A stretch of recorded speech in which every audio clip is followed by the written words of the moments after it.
자, 오늘은 상속 세 번째 시간으로 어저께 올렸던 영상에서 조금 연결을 계속해서 진행을 해볼 생각인데, 우선 이제 C++에서 상속을 할 수 있는 간단한 예제 코드를 어저께 같이 한번 보셨을 겁니다. 그죠? 그러니까 여러분들이 오늘 할 것도 사실 그거의 연장선상이라고 보시면 되는데, 어, 간단하게 어떤 클래스 개념, 그다음 상속 개념, 요 사이를 어떤 식으로 뭐 설계를 한다든지 또는 어떤 장점이 있는지 이런 것들에 대해서 간단히 조금 얘기를 하는 시간을 가져보겠습니다. 우리가 이제 교재 내용으로는 여기 C++에서 상속이라는 여기까지 얘기를 했고요. 오늘 연결을 조금 해보면 우선 어저께는 제가 이제 처음 만들었던 게 혹시 기억하시는 분들 있겠지만 제일 처음에 생물, 그죠? 그다음에 요거를 뭐 동물, 식물로 구분을 했었고요. 요거 밑쪽으로 뭘 만들었습니까? 아마 어저께 기억으로는 캣 이런 걸 하나 만들었을 겁니다. 지금 보시는 것도 이렇게 한 세 번, 두 번 연속으로 이제 상속되는 그런 구조를 가지고 있는 예제인데요. 처음에 보시면 폰이라는 게 있죠, 그죠? 요 폰이라는 게 제일 처음에 있습니다. 요거를 이용을 해가지고 폰은 당연히 기본적으로 가져야 될 기능이 뭐가 있습니까? 전화 걸기와 받기가 될 겁니다. 요거를 그대로 이제 전화 고유의 기능으로 두고요.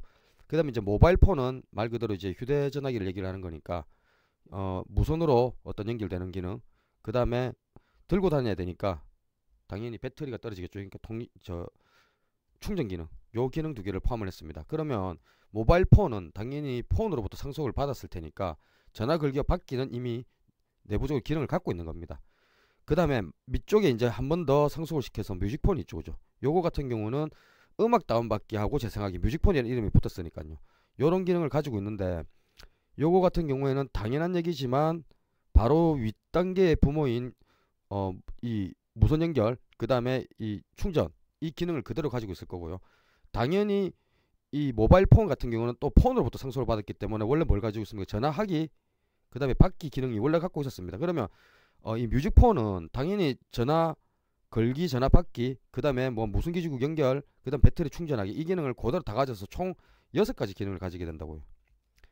그래서 어저께 했던 예제랑 거의 저 코드로 제가 간단하게 한번 보여드렸던 예제랑 거의 비슷한데, 요거 같은 경우도 저 폰이라는 개념이 참 좋죠. 좀 추상적으로 상위에서는 특별하게 다른 기능은 아무것도 안 넣고 순수 전화기로서의 기능만을 넣어놨습니다. 그죠? 전화 걸기와 받기. 그 이후로 이제 연결돼서 오는 기능들, 이런 것들은 여러분들이 뭐 다른 형태나 뭐 구현 방법에 따라 좀 많이 달라지겠지만 요런 예제를 하나 봤을 때도 하나 만들어 보는 것도 괜찮겠죠. 자, 조금 얘기를 연결을 해보면은 어 특히 요 우리 중간에 이제 보면은 상속받을 때 어저께 했던 문법 다시 한번 기억을 해보면 가운데 콜론을 쓰시고요. 폰으로부터 상속받겠다. 여러분들이 상속받고 싶은 클래스 이름 쓰시고요. 그 다음에 앞에 퍼블릭이라고 되어 있는데 우리가 아시다시피 퍼블릭, 프리베이트, 그 다음에 프로텍티드 세 종류가 있죠. 요거는 제가 이 챕터 마지막 중후반부에 나올 얘기인데 어떤 다른 영상에서 또 한번 요 부분을 좀 정교하게 설명을 해드리겠습니다. 우선은 그냥 퍼블릭 폰 이렇게 상속받는다. 그 다음에 밑쪽 보면 퍼블릭 모바일 폰 바로 위로부터 상속받는다. 이렇게 표시를 한다. 여기 이제 C++ 문법에다 기억을 해주시고요. 자, 상속의 목적하고 장점을 조금 적어놨는데 첫 번째는 간결한 클래스의 작성이라는 게 주장점으로 나와 있습니다. 그죠? 그러니까 기본 클래스의 기능을 물려받아서 파생 클래스들이 간결해진다. 방금 폰 예제를 보더라도 어떻습니까? 기본 클래스에 전화 걸기, 전화 받기가 있으니까 파생 클래스들은 전화 걸기와 전화 받기를 생각할 필요가 없는 겁니다.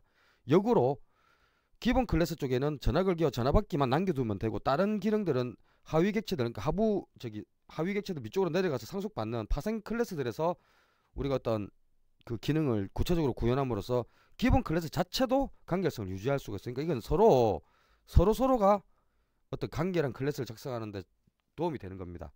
그다음에 두 번째 거는 지금 당장은 조금 안 와닿을 수도 있는데 클래스 간의 계층적 분류 및 관리의 용이함이라고 되어 있습니다. 그죠? 우리가 지금 예를 들어서 저기 어저께 코드에서 얘기를 했던 생물 이렇게 돼 있고, 그죠? 그 다음에 동물, 식물, 그 다음에 이쪽 가면 또 뭐 어떻게 됩니까? 뭐 포유류 만들 수 있을 거고요. 조류, 뭐 파충류 이렇게 구분이 될 겁니다. 이 보통 이걸 우리가 상속 트리라고 얘기를 하는데 상속 트리 구조를 쭉 보시면 어떻습니까? 관계, 상하의 관계도 알 수 있고요. 또 그다음에 이제 수평적으로 있는 애들 사이 관계도 어느 정도는 파악이 가능하다고요. 그래서 이런 것들은 여러분들이 좀 더 복잡한 어떤 그 클래스 계층 구조를 만들게 됐을 때 그때 클래스들 간의 어떤 사이 관계라든지 구조적 관계를 파악할 때 꽤나 용이할 겁니다. 그리고 지금 조금 여러분들이 많이 와닿는 게 3번 정도가 될 텐데 우리가 두 개의 예제를 통해서 봤죠. 방금 했던 폰이라는 예제가 하나 있었고요. 그죠? 그 다음에 저번 시간에 했던 저 위쪽에 있던 생물 저런 어떤 예제가 있었는데 기존에 작성한 어떤 클래스를 그대로 쓸 수가 있지 않습니까? 폰을 한 개 잘 만들어 둠으로 해서 위쪽으로 여러분들이 뭐 나중에 스마트폰까지 확장을 한다고 한번 가정을 해보십시오. 전화 걸기, 전화 받기는 다시는 우리가 구현을 해야 될 필요가 없다고요. 그래서 그 기능, 폰의 기능을 그대로 상속받아서 새로운 기능으로 점점 크게 확장해 나갈 수가 있죠. 그러니까 일반 전화에서 뭘로 갈 수 있습니까? 스마트폰까지 갈 수가 있단 말입니다. 그래서 이런 것들을 고려를 해보면 당연히 여러분들이 얻을 수 있는 장점이 굉장히 많다는 것을 어떻게 알 수가 있을 겁니다. 그리고 요거는 마지막에 있는 건 여러분들이 조금 이제 경험이 조금 더 쌓이면 아마 하실 수 있을 건데 앞으로 있을 상속에 대비한 클래스의 객체 지향적 설계가 필요하다. 뭐 이런 그 말이 결국은 우리가 뭐 어떤 자료 구조형 같은 걸 이제 그 클래스로 만든다든지 또는 UI 그래픽 작업에서도 사실 우리가 이 상속 개념을 많이 쓸 수가 있습니다. 그러니까 이런 걸 할 때 최상위 클래스가 어떤 게 되면 좋을지 또 하위 클래스로 파생 클래스는 어떤 게 되면 좋을지 그런 것들을 미리 예측하고 설계를 할 수가 있는데 뭐 아무래도 이런 것들은 조금 경험이 더 쌓여야지 더 좋은 설계를 할 수가 있고 객체지향적 설계를 깔끔하게 할 수가 있을 겁니다. 그래서 지금 당장은 1학년 기준으로 너무 복잡하게 생각하시지 말고요. 상속 기능을 그대로 물려준다는 개념 중심으로 해서 여러분들 이걸 연습을 조금 많이 하시면 좋겠어요. 그렇게 하시다 보면 점점 여러분들이 여러 가지가 보이고 뭐 만들어 보고 싶은 것들도 생길 겁니다. 자, 오늘은 요 페이지까지만 얘기를 조금 해두고 정리를 할 텐데 우선 클래스가 보시는 바와 같이 4개가 있어요. 그죠? 기능이 중복된 4개의 클래스라고 써놨네요. 그죠? 이쪽에 이렇게 써놨는데 요거를 이제 그대로 따라가 보시면 클래스 스튜던트라는 게 있고 그죠? 그 다음에 스튜던트 월커 요건 아마도 아르바이트를 같이 하는 학생들 얘기하는 거겠죠? 그 다음에 여기는 연구자라는 게 있고 여기는 교수라고 이렇게 되어 있습니다. 클래스가 총 보시다시피 4개가 있어요. 근데 얘네들 자세히 보면 말하기 먹기 잠자기 말하기 먹기 잠자기 말하기 먹기 잠자기 여기도 마찬가지죠. 이렇게 4가지가 기능들이 다 공통적인 걸 볼 수가 있을 겁니다.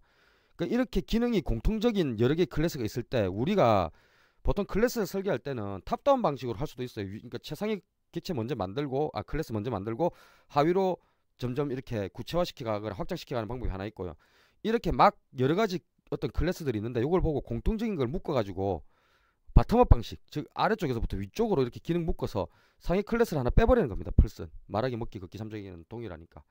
그리고 이 기능을 그대로 이제 상속을 받으면 학생에서 스튜던트 월커니까 공부하기까지는 동일할 거란 말입니다. 그러면 학생까지는 공부하기까지 만들어 주고요. 그죠? 그 다음에 여기서 상속을 받아서 일하기만 추가를 하면 스튜던트 월커를 만들 수가 있죠.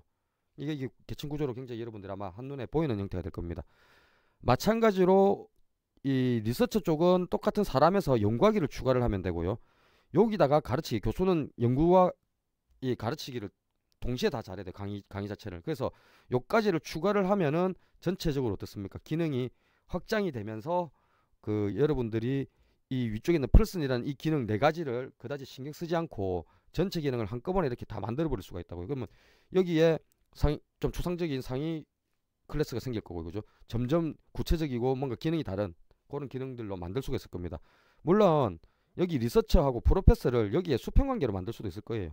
또 마찬가지죠. 스튜던트와 스튜던트 월커들 이렇게 수평적인 관계로 만들 수도 있는데 이런 것들은 이제 여러분들이 어떻게 응용할 거냐 또는 내가 만든 클래스가 어떤 작용할 거냐에 따라서 조금씩 달라질 겁니다. 그래서 여러분들 너무 이걸 이제 상속 개념을 되게 어렵게 생각하지 말고요. 아무거나 그냥 클래스 하나 만들고 이거 어떻게 확장하면 뭐가 되지? 그럼 기능 좀 붙여보고 문법 써보고 C++ 문법 계속 써보고 요걸 반복을 하다 보면 일단 기본적으로 상속이라는 건 감이 빨리 잡힐 겁니다. 요까지가 되고 나면 이제 뒤로 내용을 우리가 좀 추가를 더 해나가는 거죠. 자, 일단 오늘은 요 정도까지만 얘기를 해두고요. 오늘도 영상으로 공부하신다고 고생들 많이 하셨습니다.